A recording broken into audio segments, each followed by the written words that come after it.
మీద రష్యా యుద్ధానికి వెళ్ళిందని మనందరికీ తెలుసు. ఉక్రెయిన్ సైనికులు వాళ్ళ దగ్గరున్న వెపన్స్ తో రష్యాని కొన్ని నెలలుగా ఎదుర్కొంటున్నారు. రీసెంట్ గా రష్యన్ స్టేట్ మీడియా ఉక్రెయిన్ మీద ఒక ఆసక్తికరమైన విషయాన్ని బయటపెట్టింది.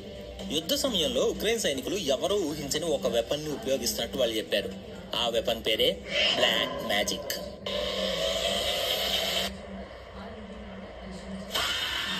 ఉక్రెయిన్ సైనికులు తమతో పాటు బ్లాక్ మ్యాజిక్ లో ఆరితేరిన కొంతమంది మంత్రగాళ్లను తెచ్చుకొని రష్యన్ మిలిటరీ మీద శక్తులను ఉపయోగిస్తున్నట్టు కొన్ని ఛానళ్లు చెప్పాయి. ఉక్రెయిన్ మిలిటరీకి సైకలాజికల్ సపోర్ట్ ఇచ్చే ఒలిస్కీ ఆస్ట్రోవిచ్ అనే అతను ఉక్రెయిన్ లో ఉండే మంత్రగాళ్లందరినీ ఒక చోట చేర్చి వాళ్ళ శక్తులతో రష్యన్ సైనికులను నాశనం చేస్తున్నట్టు Russian TV channels weapons with black magic అనే టైటిల్ ను ఉపయోగించి చెప్పాయి. బ్లాక్ మ్యాజిక్ ఎప్పుడో అంతమైపోయింది. అలాంటి వాటిని ఈ కాలంలో పట్టించుకోరు అనుకుంటే మీరు పొరపాటు పడ్డట్టే. ఎందుకంటే రోజు రోజుకి మన దేశంలోనే కాకుండా ప్రపంచం మొత్తంలోనే ఈ బ్లాక్ మ్యాజిక్ కేసెస్ విపరీతంగా బయటపడుతున్నాయి. రీసెంట్ గానే తంజావూరు పోలీస్ స్టేషన్ కి ఒక కేసు వచ్చింది. అదేంటంటే ఆ జిల్లాకు చెందిన నజరుద్దీన్ అండ్ అతని భార్య షాలీషాకి 6 నెలల ఆడబిడ్డుంది. నజరుద్దీన్ కి ఒక పిన్నుంది. ఆమె తన భర్త ఆరోగ్యం బాగుపడడానికి కేరళలో ఉన్న ఒక తాంత్రికుడి దగ్గరికి వెళ్ళింది. అతను ఒక సలహా ఇచ్చాడు. ఆమె ఆ సలహాని పాటించింది. ఆ సలహా ఏంటంటే నస్రుద్దీన్ కుమార్తె అయిన ఆ పాపని ఆమె బలివ్వడం. కేరళ తాంత్రికుడు చెప్పిన ఆ పని ముందు వెనక ఆలోచించకుండా పూర్తి చేసేసింది. ఆ తర్వాత పోలీసులు ఆమెను అరెస్ట్ చేశారు. అలాగే బెంగళూరులో ఉంటున్న అనుష్క అనే ఒక 17 ఏళ్ల అమ్మాయి ప్రైవేట్ కాలేజీలో ఇంటర్ సెకండ్ ఇయర్ చదువుతుంది. ఆన్లైన్ క్లాస్ లో చదువుతున్న అమ్మాయి తన ఎడ్యుకేషన్ మానేసి సోషల్ మీడియాలో ఒక టాపిక్ మీద రీసెర్చ్ చేయడం మొదలు పెట్టింది. ఆమె రీసెర్చ్ చేస్తున్న టాపిక్ బ్లాక్ మ్యాజిక్. ఆత్మలతో ఎలా మాట్లాడాలి, ఆత్మల్ని ఎలా లొంగ తీసుకోవాలి అని ఆమె ఆన్లైన్ లో ఎక్కువగా సెర్చ్ చేసింది. మంత్రాలు, తంత్రాలు, క్షుద్ర పూజలు ఎలా చేయాలి అంటూ గూగుల్లో ఎక్కువగా వెతికింది. ఇలా ఆన్లైన్ క్లాసులు పక్కన పెట్టి ఆమె ఎక్కువగా క్షుద్ర పూజలకు సంబంధించిన విషయాల్ని గూగుల్లో వెతికింది. నేను ఆత్మలతో మాట్లాడడానికి రీసెర్చ్ చేస్తానని అనుష్క తన ఫ్యామిలీ మెంబర్స్ కి చెప్పింది. ముందు బుద్ధిగా ఇంటర్ పూర్తి చేయాలని ఆమె తల్లిదండ్రులు చెప్పారు. ఇక అప్పటి నుంచి ఆమె అతిగా ఆలోచిస్తుందని ఆమె కుటుంబ సభ్యులు ఆందోళన చెందారు. అక్టోబర్ 31వ తేదీ ఇంట్లో 2 జతల బట్టలు ఒక చిన్న బ్యాగ్ లో పెట్టుకున్న ఆమె బీరువాలో ఉన్న డబ్బులు తీసుకుని ఇంటి నుంచి బయటకు వెళ్లిపోయింది. ఆ రోజు నుంచి ఆమె అడ్రస్ లేకుండా పోయింది. ఆమె ఇంటి నుంచి వెళ్లిపోయినా 2 రోజులు ఆమె కోసం వెతికారు. ఇక అప్పటి నుంచి ఇప్పటి వరకు ఏమైందో ఎవ్వరికీ తెలియదు. బెంగళూరు పోలీసులు కూడా ఈ బ్లాక్ మ్యాజిక్ ని సీరియస్ గా తీసుకుని దీని మీద చాలా మందికి అవగాహన కలిగే విధంగా క్యాంపెయిన్ రన్ చేసి కొంతమంది స్టూడెంట్స్ కి కౌన్సిలింగ్ కూడా ఇచ్చారు. రోజు రోజుకి అప్డేట్ అవుతూ మనకు అందుబాటులోకి వస్తున్న smart phones and super gadget యుగంలో మనం జీవిస్తున్నప్పటికీ ఇంకా ఇలాంటి మూఢనమ్మకాలను నమ్మే వాళ్ళ సంఖ్య రోజు రోజుకి పెరుగుతుంది. డెఫినేషన్ పరంగా చూసుకుంటే సూపర్ న్యాచురల్ పవర్స్ కి ఏదైనా ఈవిల్ ఆర్ సెల్ఫిష్ పర్పస్ కి యూజ్ చేయడాన్ని బ్లాక్ మ్యాజిక్ అని అంటారు. బ్లాక్ మ్యాజిక్ నే డార్క్ మ్యాజిక్ అని, వూడు అని, చేతబడి అని, విచ్ క్రాఫ్ట్ అని, చాలా ప్రాంతాల్లో బాణామతి అని, చిల్లంగి అని పిలుస్తూ ఉంటారు. చేతబడి అనేది ఒక మంత్ర విద్య. శత్రువులపై ప్రయోగించడానికి పూర్వం దీన్ని ఉపయోగించేవాడని కొన్ని గ్రంథాలు చెప్తున్నాయి. ఈ బ్లాక్ మ్యాజిక్ ని ఎక్కువగా devil or other evil spirits తో అసోసియేట్ అయి ఉంటాయి. ఒకప్పుడు అమ్మమ్మలు, తాతయ్యలు ఎక్కువగా చెప్పే మాట ఈ బ్లాక్ మ్యాజిక్ మనకి చేతబడి అంటాం. అదే చేతబడిని మనం సినిమాల్లో చూస్తూ ఉండేవాళ్ళంగా అదే. అయితే ఈ చేతబడికి గురైన వాళ్ళను, చేతబడి చేయించే వాళ్ళను గుర్తించామని మన అమ్మమ్మలు, తాతయ్యలు చెప్తా ఉంటారు. అయితే ఇవన్నీ నిజమని నమ్మచ్చా? నిజంగానే బ్లాక్ మ్యాజిక్ ఫలిస్తుందా? చేతబడితో ఒక వ్యక్తిని పూర్తిగా మార్చేయచ్చా? ఇవన్నీ ప్రెసెంట్ జనరేషన్ లో కూడా వెంటాడే ప్రశ్నలు. చేతబడి అనేది ఒక ఒట్టి మూఢనమ్మకం అని కొట్టేసే హేతువాదులు ఉన్నారు. అలాగే ఇది ఖచ్చితంగా జరుగుద్ది, స్వయంగా అనుభవించామని చెప్పేవాళ్ళు కూడా ఈ టైంలో ఉన్నారు. అయితే చేతబడి అనేది నిజంగా జరిగిందనడానికి ఆధారాలు ఉన్నాయని చాలా మంది చెప్తా ఉంటారు.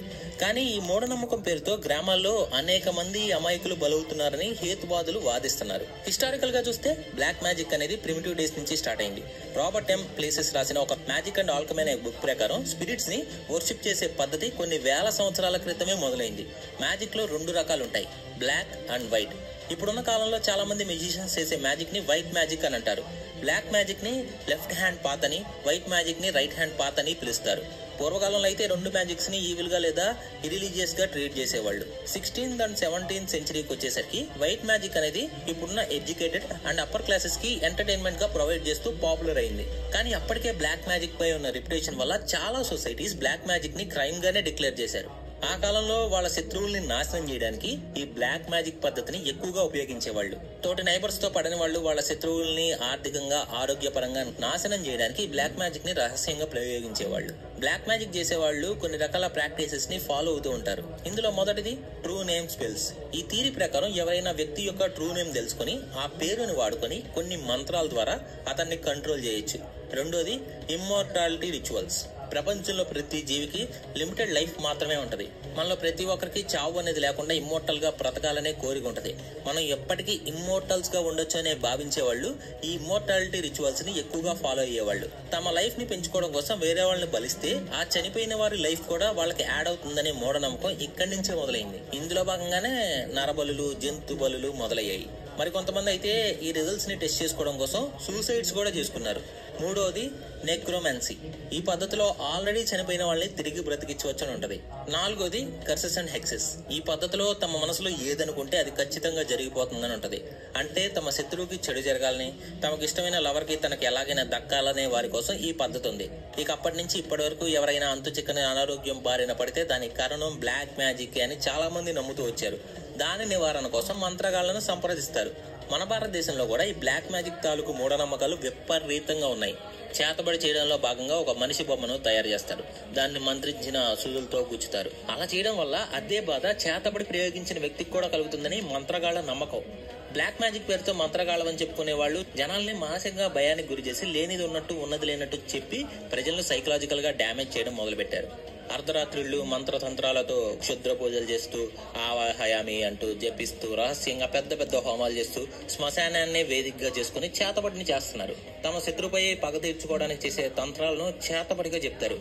ఇవన్నీ సినిమాల్లో కళ్ళకు కట్టినట్టు చూపిస్తూ ఉంటారు.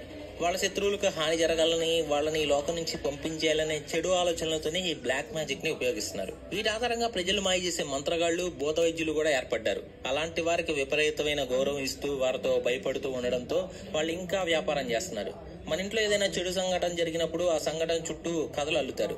శాంతి చేయించమంటారు, ఎవరో చేతబడి చేయించారంటారు, దోషం పోవడానికి ఏవేవో చెయ్యాలని చెప్తారు. ఇలా వాళ్ళు ఏం చెప్తే అది వెంటనే చేసే విధంగా మనల్ని వశపరుచుకుంటారు. బ్లాక్ మ్యాజిక్ అనే మూఢనమ్మకం వల్ల చాలా మంది ఇండైరెక్ట్ గానే ఎఫెక్ట్ అయ్యారు. దాని పేరుతో కొన్ని గ్రామాల్లో పేద మహిళల పట్ల జరిగే దారుణాలు అన్ని ఇన్ని కావు. చేతబడులు చేస్తున్నారని అనుమానం వచ్చి చాలా ఓళ్ళలో చంపేసి చెట్టు కట్టేసి కొట్టడం మనం ఇప్పటికీ చూస్తూనే ఉంటాం. సజీవ దహనం కూడా చేశారు కొంతమందిని. చేతబడితో ఎటువంటి సంబంధం లేని చాలా మహిళలు కూడా చనిపోయారు. ఈ బ్లాక్ మ్యాజిక్ అనేది ప్రతి రిలీజియన్ లో ఉంది. హిందువులు మాత్రమే కాదు, ముస్లింలు కూడా చేతబడిని నమ్ముతారు కొంతమంది. వాళ్ళు దాన్ని శ్రీహ్, తావీజ్ అని పిలుస్తారు. దీని అర్థం బ్లాక్ మ్యాజిక్. జీనీలు అంటే భూతమని అర్థం. జీనీల సహాయంతో మాయలు చేయొచ్చని కొందరు ముస్లింస్ నమ్ముతారు. జీనీలు కూడా ఒక మనిషిని ఆవహించవచ్చని, వీటిని వదిలించడానికి ఖురాన్ లో కొన్ని పదాలు చదువుతారు. కానీ జీనీల సహాయం కోరడం నిషిద్ధం అని ఇస్లాం ఖండిస్తుంది. కానీ మారుమూల ప్రాంతాల్లో ఇప్పటికీ చేతబడి జరుగుతుందని ప్రజలు బలంగా నమ్ముతున్నారు. అయితే ఒక్క చేతబడి చేయడానికి వాళ్ళ శత్రువుల యొక్క ఏదైనా వస్తువుని తీసుకెళ్తారని ఎక్కువగా వినిపిస్తూ ఉంటది. అంటే సినిమాలో చూస్తాం, వెంట్రుకలు, బట్టలు, ఇలా వాళ్ళకి సంబంధించిన ఏదైనా వస్తువుతో మొత్తం మనిషిపై ప్రభావం చూపిస్తారని సాధారణంగా చెప్తా ఉంటారు. ఇలాంటి భ్రమలోనే ఇప్పటికీ అనుమానం వచ్చే వాళ్ళు చితకబడడం, రాళ్లతో కొట్టడం, చెట్టు కట్టేసి చిత్రహింసలు పెట్టడం చేస్తానే ఉంటారు. పల్లెటూరులో సైతం అభివృద్ధిలో దూసుకుపోతున్నా ఇంకా ఇలాంటి అమానుష ఘటనలు మన దేశంలో జరుగుతున్నాయి. అంధశ్రద్ధ నిర్మూలన కమిటీ ఏఎన్ఎస్ కలెక్ట్ చేసిన డేటా ప్రకారం లాస్ట్ 3 సంవత్సరాల్లో తానే అనే డిస్ట్రిక్ట్ లో 50 కన్నా ఎక్కువ బ్లాక్ మ్యాజిక్ కేసెస్ నమోదయ్యాయి.